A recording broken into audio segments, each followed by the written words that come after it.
Naam, ni muda na wakati mwingine tukiwa tunakutana pamoja ndani ya kipindi hiki, na ni Jumatano nyingine tulivu tukiwa tunaipitisha katika kuangalia michezo, matukio yaliyopo, yanayokuja na yaliyopita.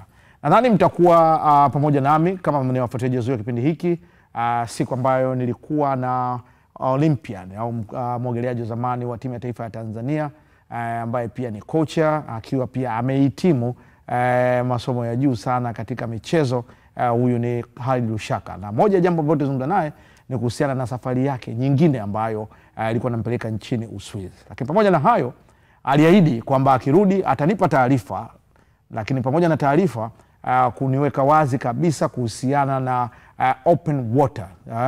Ilikuwa ni jambo ambalo tuliwekea mjadala kidogo kwamba kuna mabwawa ya kuogelea, hii open water ni nini na imekuwa katika kiasi gani. Akaweza kutupa brief kidogo kuhusiana na hiyo. Na leo hii ameniletea mabinti wawili, Leina pamoja na Lorita Borega, ambao wao ni ogeleaji wakipishana umri, ni mtu na mdogo wake, mmoja miaka 14, mmoja miaka 12. Kila mmoja akiwa anasema ni bora, lakini kila mmoja anakubaliana kwamba mwenzake ana ubora katika eneo fulani. Kwa hiyo wako na kocha wao hapa, tutakuwa na mengi ya kuzungumza. Khalid, welcome back again. Thank you so much brother. Karibu sana. Asante sana, pole na majukumu. Pole na heka za hapa na pale. Nashukuru sana. Najua tulikuwa tunawasiliana katika matukio mawili matatu. Kwa hiyo bwana tulia, tukimaliza tutaendelea tulipoishia. Kabisa. Lakini so far so good. Ulienda Uswizi huu ya Kifaransa au Uswizi hii hapa ya nilienda ya Kifaransa pale Lausanne. Makao makuu ya Olympics. Okay. Na kikubwa kilikuwa ni nini? Pale kuna program huwa inatolewa kila mwaka wakishirikiana IMD Business School. Hii ni chuo maarufu sana duniani na kinaongoza kwenye mambo ya biashara na ubunifu, pamoja na IOC, International Olympic Committee, na UEFA. Hawa waliungana pamoja kwa ajili ya kutengeneza hii program, na lengo la hii program ni kuwanoa senior managers, Olympians na watu ambao wana own businesses mbalimbali. Tulikuwa watu 22 kwenye program, na tulikuwa Olympians 4 tu ambao tuliweza kuwa funded kwenye hiyo program. Kwa Afrika nilikuwa niko peke yangu. Nilikuwa nawakilisha Afrika, lakini kuna mdada yeye alikuwa anatoka Mexico, lakini kuna mwingine alikuwa anatoka Australia, mdada naye, na kuna kijana mwingine wa archery. Archery ni Ulenga hiyo mishale kama mishale ndio. Yeye alikuwa anatoka Bhutan. Bhutan ni nchi fulani hivi ndogo, population yake ni ndogo kidogo. Lakini pia inasifika kwa, wanasema happiness index yao ni kubwa na ndio inaongoza duniani. Kwa hiyo tulikuwa 4, tulikuwa wanaume 2 na wanawake 2. Na safi sana. Ndio. Leina na Lorita. Wanaanza na Lorita, si ndo dada? Yeah. Mambos? Poa. Uko vizuri? Yeah. Kabisa. Yeah. Unajisikiaje leo kuwa pamoja hapa? Yaani mimi leo kuweza kuonana na nyinyi kufika studio. Unaonaje studio hapa TV? Studio ni nzuri, nimeipenda. Mara yangu ya kwanza kuwa hapa na nimefurahi. Okay. Yeah. Na tunazungumza zaidi katika eneo kubwa sana. Niambia kwamba katika watu wenye ubora ambao wako chini ya coach Lushaka katika open water, wewe ni mmoja wapo. Is it true? Yeah, it is. Na kwa nini ulipenda open water? Kuna kocha wangu in South Africa anaitwa Coach Cedric. I'm a long distance swimmer, and aliniambia kwamba kwa hii long distance open water inakufaa. So, yeah. Wow. Yeah. Wow. Leina? Yes. How are you, my dear? I'm good. Are you good? Yeah. Really good? Yes. Yeah, I know that. I like your smile. You always smile like that, even if you get pissed off? I don't smile when I'm pissed. So, kama dada alivyosema, na wewe umeingiaje katika open water? Nini kilifanya upende kuingia huko? Open water sio yangu, sijaipenda. Yaani open water it's not for me. It's not for you. Mimi naogelea mita fupi. Na the longest I can go is 200 meters. 200 meters? Yeah, that's my longest like. Wow. Yeah. Kwa nini hujataka compete kuangalia the new thing, yani challenge new open water kuingia huko? Swimming is it difficult? Sio kama ni ngumu. Tu naogopa. Maji ya baharini, samaki wale. Nisingeweza. So the issue is only fish. Yeah. Sio tu maji. Unaogopa, but you eat fish. Fried fish. Safi sana. Like coach hajawahi convince or dad kukuambia try this one? You don't even think of doing that in future? They know it's not for me. No. Kwa nini anaogopa? Wewe unaongea na mdogo wako. Kwa nini anaogopa sana? Hataki kushikwa na majani na samaki. Anaogopa. Anaogopa zaidi. Oh. Kwa hiyo kocha Lili una kazi? Una kazi kubwa sana. Wewe una ushawishi mkubwa. Umeshindwa kumconvince kabisa. Hapana, unajua kwenye huu mchezo wa kuogelea watoto wanakuwa na vipawa tofauti. Ndio. Na ukiona mtoto ana uelekeo au naturally anakuwa kwenye kuna kitu fulani anakipenda, wakati unamu-expose na vingine pia unaendelea kuemphasize kile ambacho anakipenda. Okay. Leina ni mzuri wa butterfly. Yani naturally anafanya ni IM swimmer. Okay. Anafanya IM swimmer ni individual medley. Kwamba kuna butterfly, kuna backstroke, breaststroke na freestyle. Zote hizi anazifanya, lakini kuna zile ambazo anazifanya vizuri zaidi ya nyingine, na ikiwemo butterfly. Butterfly ni stroke yake pendwa, na ndo anaifanya vizuri zaidi, na kila wakati anaweka rekodi mpya kwenye mashindano haya. Kwa hiyo pamoja na kwamba tunamu-expose kwenye style nyingine, lakini pia tunaendelea kumnoa zaidi kwenye ile style ambayo anaipenda. Lolita, niambie, you're 14 Yeah. Ndio. Lakini unasema kids wanakuwa na ambition. Wengine baba, najua Mr. Borega anapenda swimming. Walikuwa na lead for such a long time, wameogelea wote pamoja. Ni passion yake kuogelea. You kids are going up differently. Ulipenda mwenyewe, maana najua wewe ndio ulianza akaja Ushu. Lakini wewe ulipenda tu kwenda kwenye swimming au how did you get into it? Baba alikuwa ananipeleka sana kuogelea. Mwanzo nilikuwa sipendi hivyo, lakini kadri ambavyo ananipeleka nilikuwa napenda. Kwa hiyo najikuta tu ninapenda maji. By ukifika age gani ukajikuta unapenda sana? Na nini ambacho ulikiangalia ukasema oh this is my game? Kuna miaka 5 hivi. Nilikuwa naangalia video za wale waogeleaji wakubwa na nikajiambia nataka kuwa kama hawa. Ndo nikapenda huo mchezo wa kuogelea. Na ilikuwaje hao mazoezi ya swimming najua jinsi yalivyo. Kuna school, homework, swimming and stuff like that.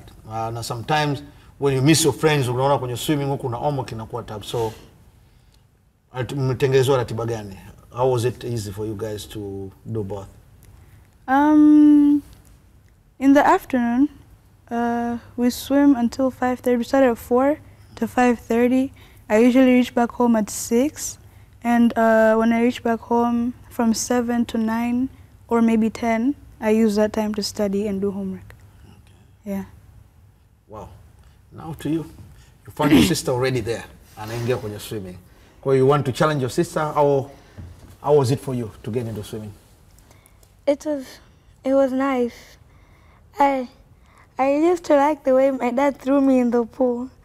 My heart floated and so I was floating and I was staying up. It was really fun to get thrown in the pool. Okay. And seeing your sister doing that, you wanted to compete with her or with your friend of your age? How was it? I wanted to compete with people of my age. Like, although sometimes I want to compete with her so I can beat her. I want to show her that I can be as good as she is. Yeah? Yeah. Mbona unatikisa kichwa kweli? Una compete kabisa? Yeah. Yaani mkikaa tuseme outside, baba kule, mama kule, kocha yupo. Nini mnachozungumzia kuhusu swimming? Yaani kwamba kesho au kabla mjenda kwenye ratiba ya kocha, do you have your own programs nyinyi wenyewe? No. Hamna programs zenu. Kila mtu anachokwake. Kweli? I guess sometimes we can start thinking about our times Okay. in competition. Like, you get a certain time, and then you want to improve that time to make it a better time. Okay. Yeah. Ukiangalia hapa Tanzania, ili swali pia tutakuja kumuuliza coach Alid kwa uzuri zaidi. Umeenda kwa miaka nyingi. Nyinyi wakati mnaogelea na Borego, kuna angalia watoto wa miaka hii, wengi ambao walikuwa wanapata access ni watoto ambao wazazi wao sio raia wa Tanzania. Ambao wanasoma shule za kimataifa.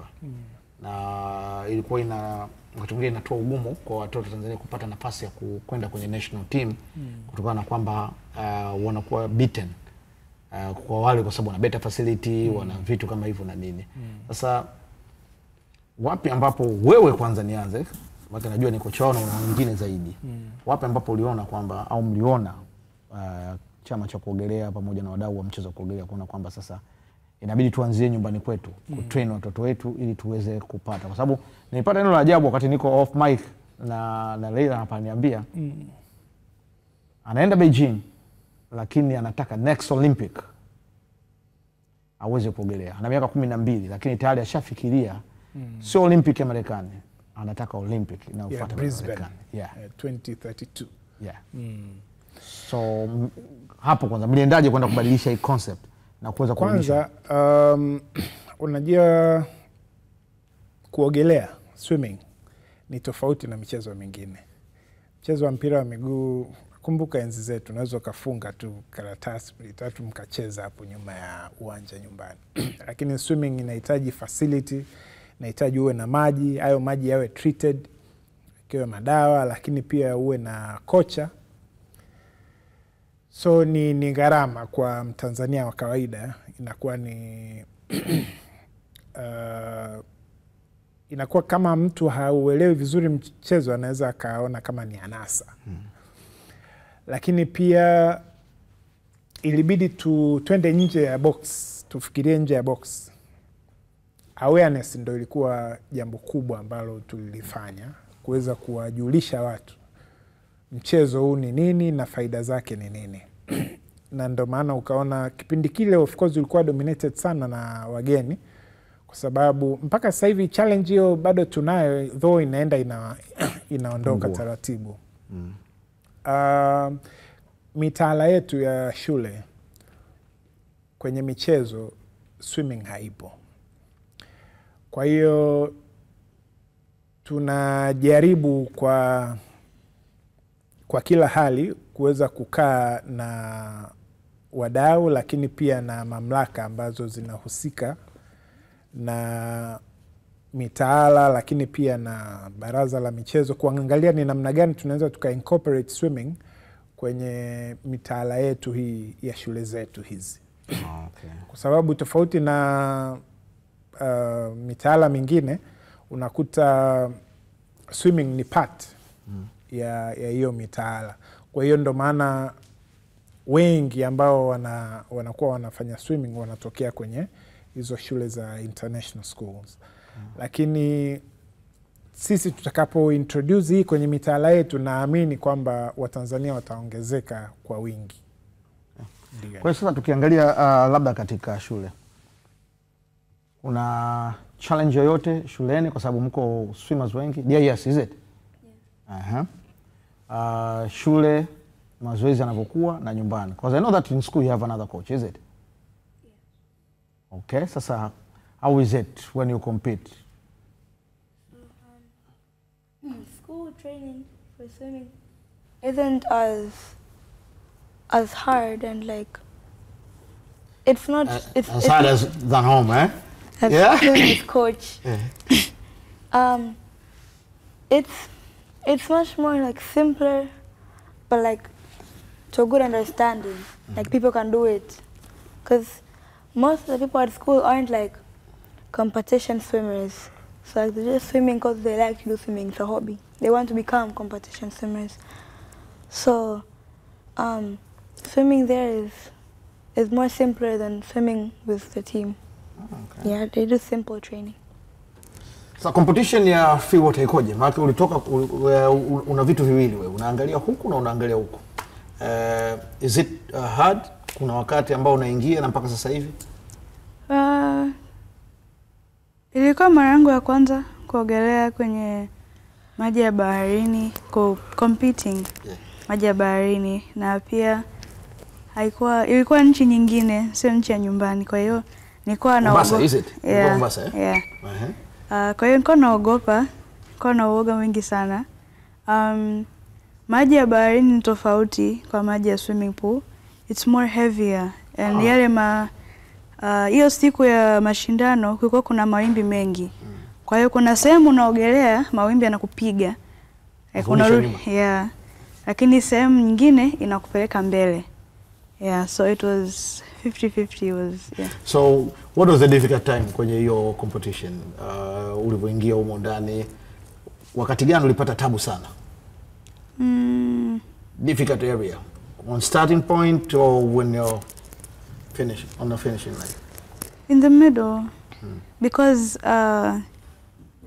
nilikuwa naona majani sana.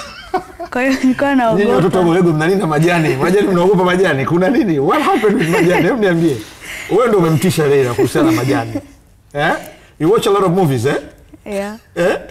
Wewe majani nini sasa? Ulikuwa una think like shark or? No, nilikuwa nadhani ni samaki. Naogopa, sitaki nishike. So, yeah, nilikuwa napata tabu sana because I was hallucinating. Yeah. Hivyo wakati unamfundisha, yaani kuna kitu unajifunza hapa. Kwamba ni lazima unapoingia kwenye open water huo umeondoa hofu ya samaki na maji. Na inakuwaje sasa? Waandaji huwa wanatenga sehemu ambayo hawapiti samaki na maji au inakuwaje? Mara nyingi kwanza ukiwa unaandaa eneo la kufanyia mashindano ya open water, lazima lifanyiwe survey kwanza. Kuangalia kwanza kama liko safe, lakini pia kama hakuna vitu hatarishi, vikiwemo vitu ambavyo vinaweza vikaleta maafa au athari kwa waogeleaji. Kwa hiyo swala la majani, sijajua maana majani yalikuwaje. Magugu. Yakawa nani, itakuwa labda ni magugu au nini. Lakini mara nyingi huwa eneo linakuwa surveyed, lakini wanaangalia pia hivyo vitu hatarishi ambavyo vinaweza mimi wanangu nimeelewa. Okay, samaki wewe ni samaki, unajua sio binadamu. Anaweza kaja tu moja kwa moja akakupitia. Yeah. Kwa hiyo afraid kwamba anaweza kapita kwenye macho. Kwa unaposwim hapa macho yanakuwa nani? Open zaidi kama kwenye swimming pool. Kwenye open water. Na ile maji sana chumvi chumvi hivi. Yeah, it's blurry lakini bado unaona. Yeah. Ukipata kama sip 3-4 hivi za maji. Nipata nyingi. Yeah. Ukatamani kutoka? Yeah. But end of the day? Yeah, nikasema ngoja nimalize. Okay. Yeah. Safi kabisa.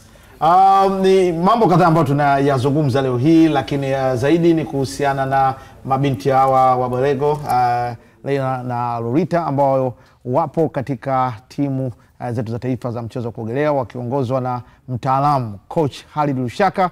Na leo topic yetu ni kuongelea open water na maandalizi ya wachezaji katika umri mdogo kwenda katika mashindano makubwa. Wewe kama mzazi una play part gani kuhakikisha kwamba wanao wanaenda kukifanya kile wanachokipenda kwa 100%? Twende katika matangazo, tutarejea.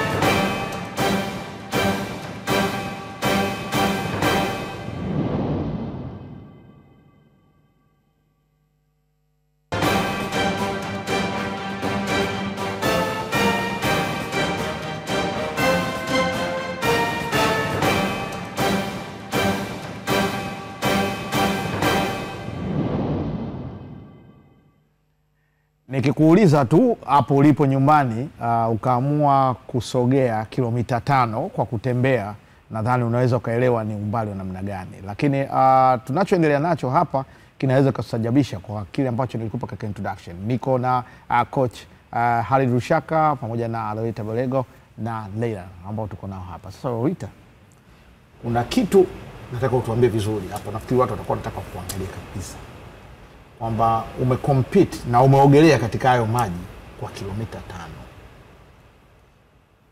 Ulipenda mwenyewe kwenda kwenye hizo kilomita 5, ukasema that I can do wakati una train, na ulivyoingia katika hizo kilomita 5 za competition ulionaje? How was it and the whole journey from the start kwenda mpaka kumaliza hizo kilomita 5? From the starting point, Yeah. to the halfway, I can say it was far, very far. Na tuliambiwa kwamba ukiangalia mbele huwezi kufika, yani unaona ufiki leo. Yeah. Kwa hiyo unaogelea tu, kadri unavyogelea ndio unaona unasogea. Yeah. Na pia kwenye open water ni lazima uwe ukiwa unaogelea unaangalia mbele, kwa sababu unaweza kuenda, yani sio kama kuogelea kwenye pool. Yeah. Kwenye pool kuna lines ambazo they lead you to stay straight, but for the ocean it's not like that. So it's either you swim and you amsha kichwa kuangalia mbele, au unakaa na mtu pembeni yako hapa ili yeye anaangalia mbele afu unaogelea naye. Yeah. Okay. Na kwa sababu mko wote hapo age group tofauti sasa, unaonaje kama napitwa au competitor wangu yuko mbele au yuko nyuma, or you just swim to finish in the best line? You need a plan for the race. Uweze kuogelea tu, sababu if you do that, you get out of your, how can I say this? Nje ya line, Yes. ya focus yako kabisa. Yes. Yeah. So you have to plan your race. Like, let's say this kilometer I go this speed, the next one I go this, so then you can finish nicely without getting tired in the middle or feeling like you have to give up in the middle. Ulipomaliza baada ya hizo kilomita 5, ilikuwaje ulipotoka kwenye maji? Nimechoka sana. Nimechoka sana. Hata ungeitoa pizza usingekula? Nilikuwa na njaa ndio, kiwa nilikuwa nachoka. Nimechoka sana. Nienda kulala moja kwa moja. Na nimeenda kuoga then nimelala. Naamini wewe ndio ulimwandaa. Ndio. Na ulikuwa unajua hizo kilomita 5. Ni binti ana miaka 12. 14 sorry, miaka 14. Miaka 14 katika maji ya bahari na uzito wa maji ya bahari tunayafahamu vizuri. Sasa nini ilikuwa strategy ya kuweza kwanza kuepukana na yale ambayo alikuwa nayo, hofu ya samaki, hofu ya majani, kuweza kufika kwamba kuna kundi la watu wengi wako pale, age tofauti, ili aweze kumaliza hizo kilomita 5? Yeah, kama alivyoongea, kwenye training lazima umfundishe strategy, namna gani ya kuplan race yake. Kuhakikisha wakati anayaendea mashindano, at least tulikuwa training yetu haipungui kilomita 6. Training ilikuwa haipungui kilomita 6. Na training inahusisha nini na nini? Ni swimming, lakini kunakuwa na drills, kunakuwa na kick sets, pulling, na kunakuwa na dryland exercise, some gym sessions pia, ya kuweza kumwandaa awe na ile nguvu ya kuweza kuwa na ushindani wa uhakika. Lakini pia kuondoa ile wanaita overtraining, kwa tunajaribu pia kubalance, kwa sababu kumbuka hawa pia ni wanafunzi. Kwa hiyo lazima uje na strategy ambayo itawafanya hawata burnout, wakashindwa kujisomea na kufanya homeworks na vitu kama hivyo. Sasa unamtrain kwa namna gani? Kwa sababu alikuwa anaenda kwenye kitu kingine. Mdogo mtu alikuwa anaogopa. Nani alikuwa partner? Nani alikuwa anampa ushawishi sasa? Kulikuwa kuna camps. Tulifanya camp kabla ya kwenda kule, ilifanyika Kigamboni kwenye open water, kuweza kupata picha halisi ya nini anakiendea nani. Lakini pia niseme kwamba amekuwa ni Mtanzania wa kwanza binti kushiriki kwenye mashindano ya open water na kuiwakilisha nchi. Kwa hiyo ameweza kuandika historia, na nataraji mimi kama coach pamoja na kwamba ataendelea kufanya mashindano ya kwenye pool hususan long distances, lakini pia hii itakuwa ni one of her path ya kuweza kumfikisha, kwa sababu open water pia ni Olympic sport. Kwa hiyo inawezekana ikawa ni part pia ya career yake kwenye Nikuuliza Lidi katika hii, manake hapa najua kuna ziwa, kuna bahari, kuna pool. Na kwa mfano kufanya mazoezi labda siku 3 au siku 2 katika pool, kufanya mazoezi siku 2 au siku 3 katika bahari, aku affect kitu chochote katika either of this? Actually kufanya mazoezi ya open water kwenye swimming pool, kwa sababu unajua baharini ukiweka hizo factors zikiwa constant, kwamba hapana mawimbi makubwa, ni kwamba maji ya baharini kwa ajili ya chumvi ile una float kirahisi. Yaani kukiwa hakuna chumvi kwenye bahari unaweza ukaogelea kwa yani zile nguvu ambazo unazitumia baharini ukizitumia kwenye swimming pool, kwenye bahari utaenda zaidi kwa kasi zaidi, kwa sababu ya ile density yake, una float kirahisi. Kwenye swimming pool kwa sababu hakuna maji ya chumvi, unless hiyo swimming pool ni maji ya chumvi, lakini akiwa ni maji baridi basi flotation yake inakuwa ni ngumu. Kwa hiyo inabidi utumie nguvu ku float, lakini pia ku move forward. Yeah, kwa hiyo una advantage. Yaani ukifanyia kwenye pool una advantage kwa sababu ya ile nature ya maji ambayo una train nayo. Lakini pia as a coach unatakiwa sasa kujua ni vitu gani umtrain ambavyo ni tofauti na swimming ya kawaida. Kwa sababu unavomtrain kwa ajili ya open water lazima umpe drills za namna gani ya kufanya sighting. Sighting ni kuangalia kule anakoenda. Baada ya stroke kadhaa anatakiwa angalie anakoenda ili asiweze kuhama, kwa sababu kumbuka kuna mawimbi, kuna nini, na mara nyingi kunakuwa na maboya ambayo yanawekwa kwa ajili ya engo. Maana open water sio kwamba mnaenda tu hapa, mnaenda mtakata, kwa sababu kuna maboya, kila kona kuna boya. Sasa ili kujua boya liko wapi lazima ufanye ile sighting, kuangalia. Ndio maana nakwambia baada ya stroke kadhaa lazima uangalie unakoenda, otherwise unaweza boya liko huku ukajistukia wewe umeenda huku.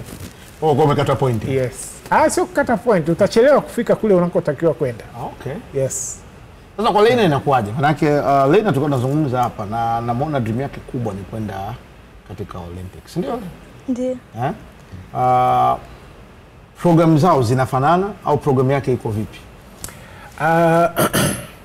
Program zao naweza nikasema zinafanana na hazifanani.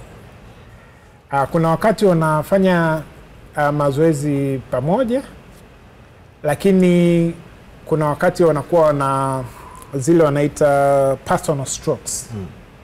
Kila mtu anakuwa na specialize kwenye kile kitu ambacho anakifanyia mazoezi zaidi. Kwa mfano kwa open water lazima uwe na some long distance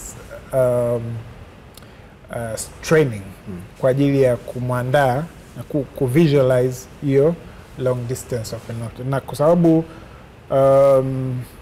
open water the shortest ni 3 km, lakini kuna 5 km na 10 km. Okay. Yes.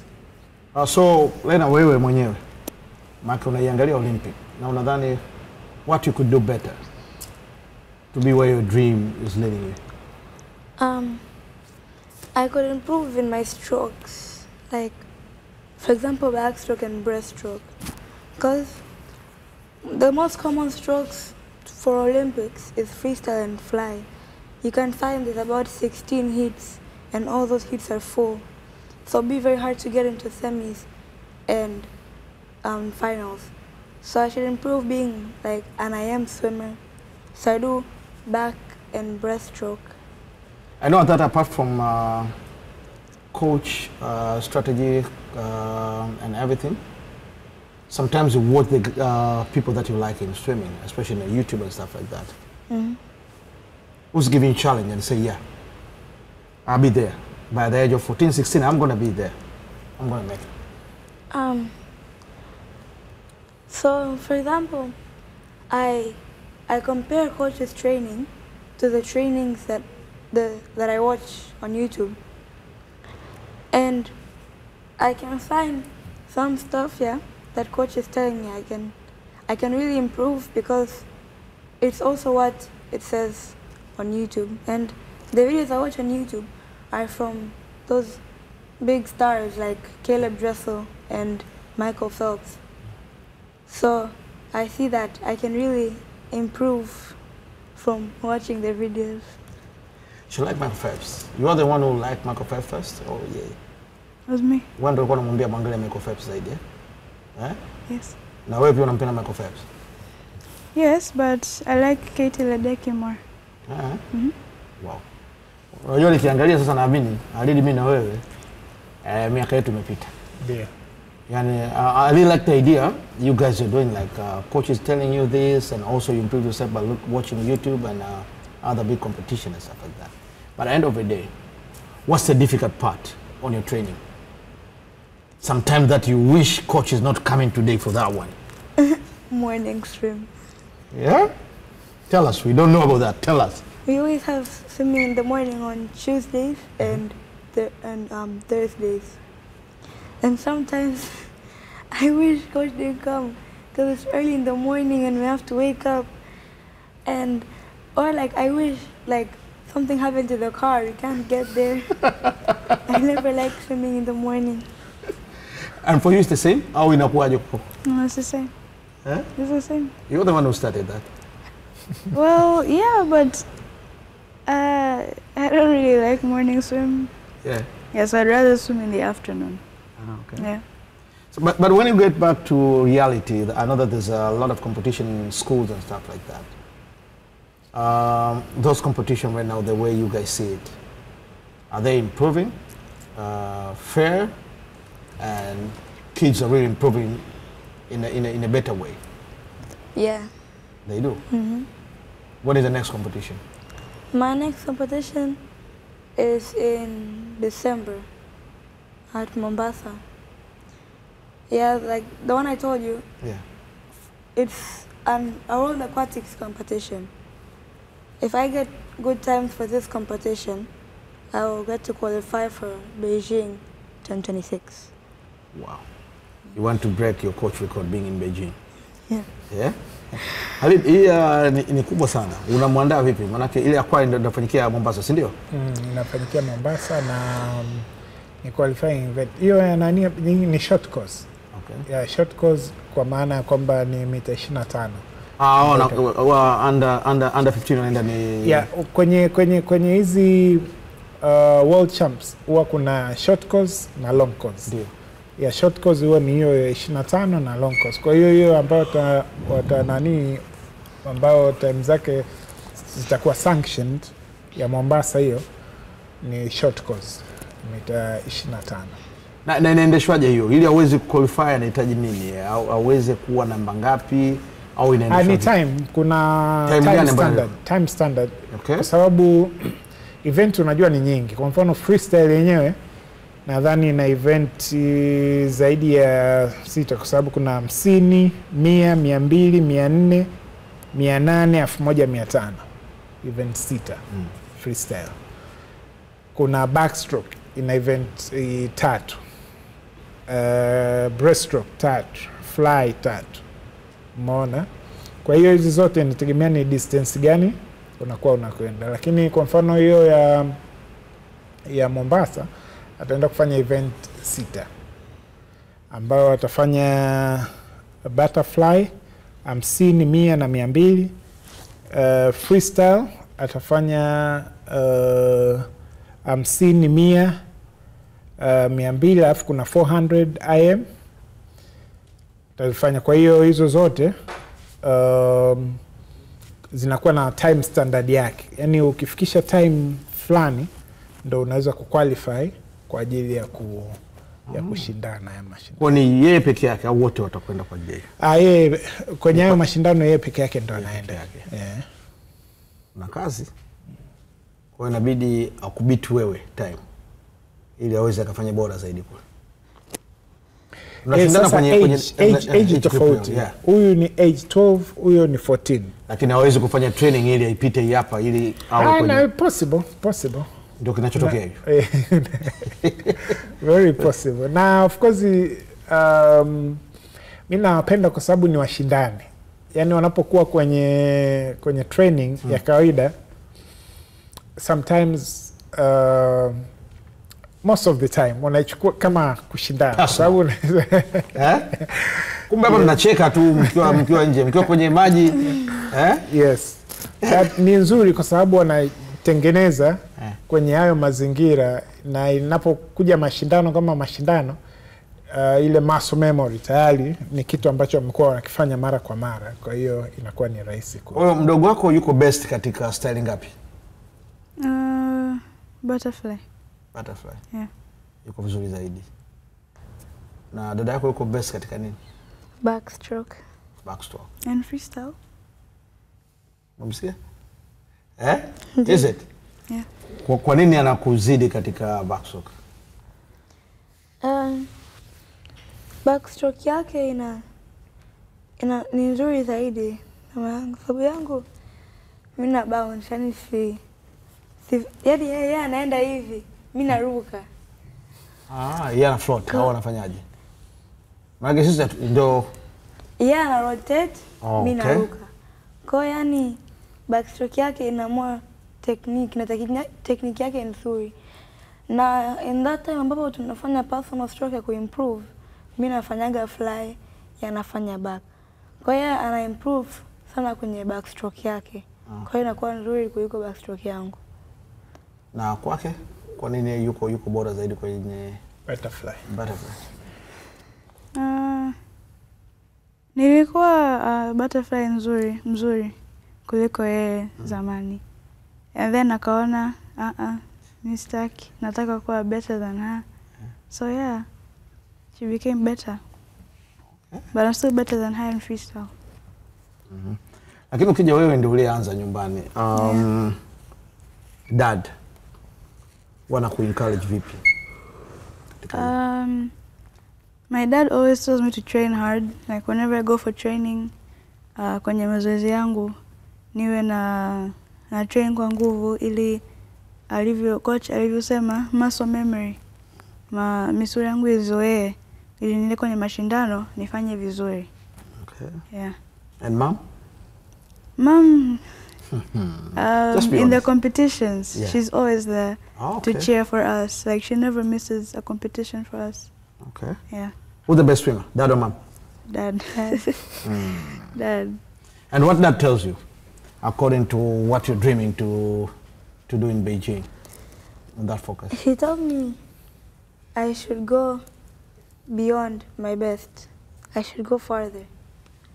I should dream for better. Like, most people might dream to get to African aquatics, going to Kenya and stuff.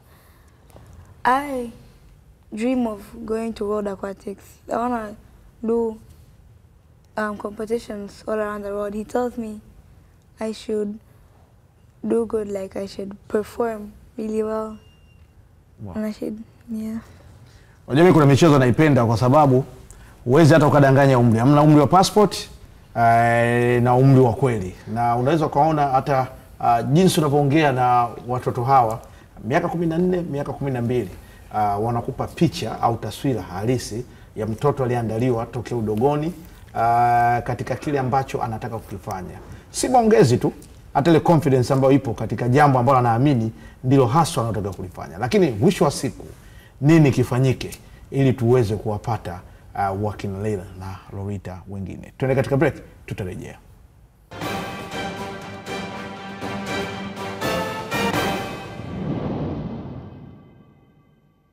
Naam, tunaelekea ukingoni mwa kipindi hiki, na leo ni siku ambayo nimeenjoy. Nimeongea Kiingereza, Kiswahili, alafu nyinyi mmenichuza kama nimeongea Kiswahili hapa. Mimi unajua Kiingereza unatumia nguvu sana kuongea.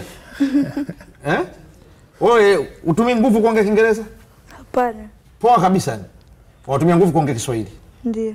Na mimi basi nitatumia nguvu kuongea Kiswahili. Wewe umeongea mpaka nasikia kiu. Nani anajua Kiswahili zaidi kati ya nyinyi? Mimi hapa. Mimi hapa. Okay, sawa. Mmenipata leo, nitawapata siku nyingine.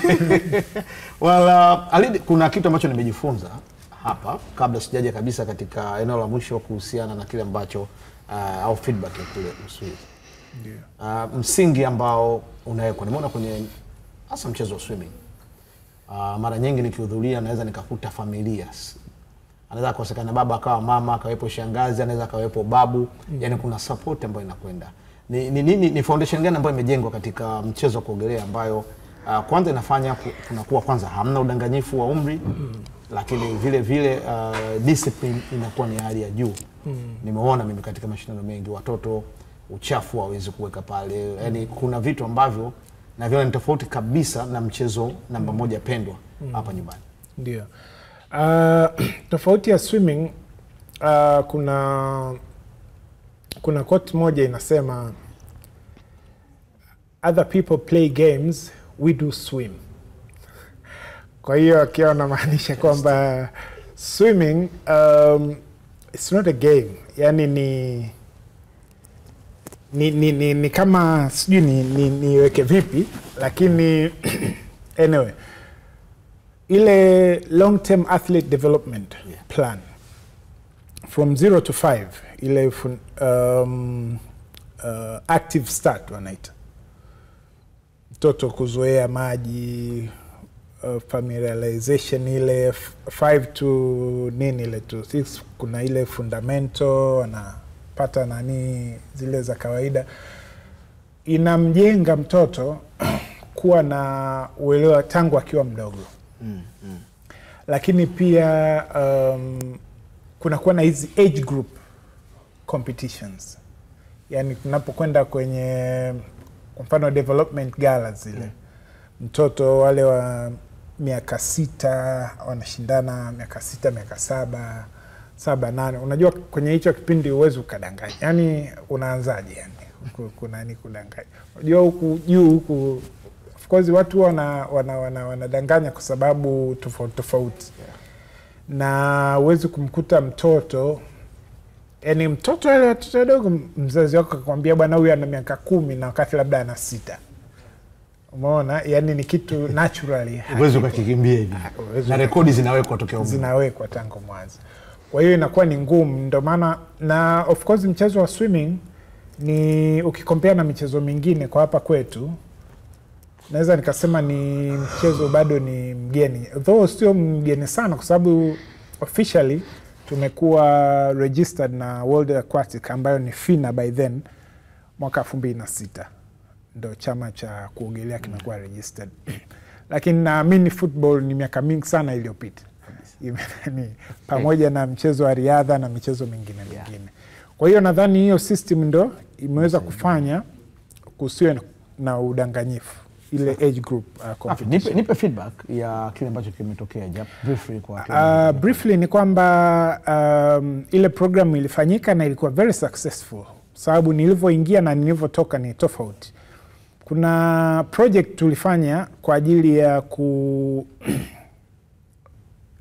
ya kuifanya FIDE. FIDE ni Federation ya Chess International. Walikuja na proposal ni namna gani tunaweza tukaja na initiative za kuongeza onboard players kuliko wale online, kwa sababu hapa wana online wengi kuliko onboard. Kwa hiyo katika ku brainstorm tulikuwa 4 sisi kwenye group letu.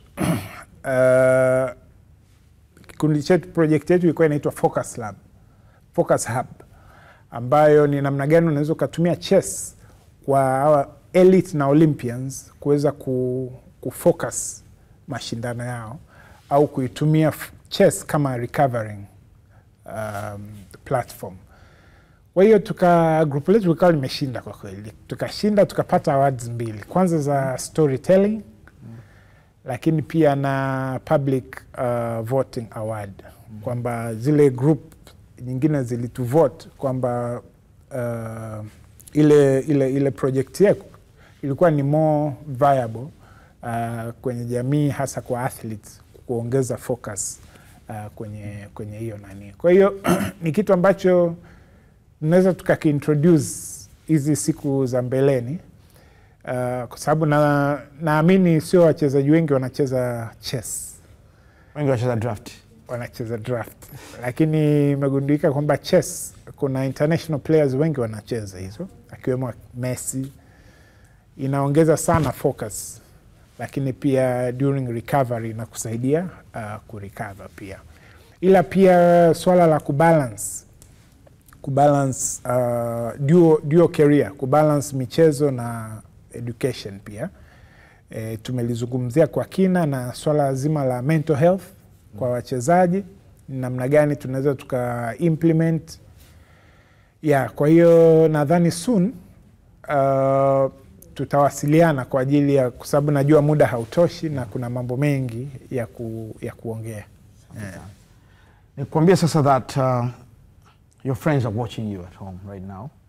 There are others who have never swim, they wish they could swim. Kwa naongea Kiingereza wakati naongea Kiswahili. Au wote wanajua Kiingereza? So, what's your message for parents who have a daughter like you, 14 and under, in order to give their daughters whatever they dream to be true? I'd start by saying the parents should support their children, and they shouldn't force their child to do something that they want, but what the child wants. And if the child has their mind completely focused on what they want, they'll achieve it. Wow. Yeah.